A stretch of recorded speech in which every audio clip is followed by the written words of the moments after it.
Smart city વડોદરામાં તંત્રની ઘોર બેદરકારીને પગલે સમાછાણી કેનાલ લિંક રોડ ઉપર પાણીની લાઇનમાં લીકેજ સર્જાતા લાખો લીટર પાણીનો વેડફાટ થતો જોવા મળી રહ્યો છે। શહેરના સમાછાણી કેનાલ લિંક રોડ પરથી પસાર થતી પીવાના પાણીની મુખ્ય લાઇનમાં મોટું લીકેજ સર્જાયું છે। આ લીકેજને કારણે લાખો લીટર શુદ્ધ અને પીવાનું પાણી રસ્તા ઉપર વહી રહ્યું છે, જેનાથી એક તરફ પાણીનો બેફામ બગાડ થઈ રહ્યો છે અને બીજી તરફ સમગ્ર માર્ગ પાણીમાં ગરકાવ થઈ ગયો છે। સ્થાનિકોના જણાવ્યા અનુસાર થોડા દિવસો પહેલા જ આ જ વિસ્તારમાં કરોડો રૂપિયાના ખર્ચે બનાવવામાં આવેલો સાયકલ અને વોકિંગ ટ્રેક પ્રશાસનની નબળી કામગીરીને કારણે ધોવાઈ ગયો હતો।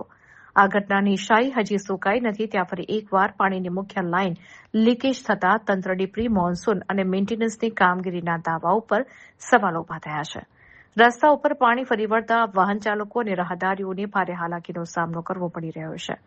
આ પરિસ્થિતિથી કંટાળીને સ્થાનિક નાગરિકોએ સોશિયલ મીડિયા ઉપર આ ઘટનાના વિડીયો વાયરલ કર્યા છે। પ્રજાના ટેક્સના પૈસાનો આ પ્રકારે વ્યય થતા અને શુદ્ધ પાણીનો બગાડ થતા લોકોમાં ઉગ્ર આક્રોશ છે। સ્થાનિકોએ વડોદરા કોર્પોરેશનના જવાબદાર અધિકારીઓ સામે તાત્કાલિક કડક કાર્યવાહી કરવાની અને આ લીકેજ વહેલી તકે રિપેર કરવાની ઉગ્ર માંગ ઉઠાવી છે।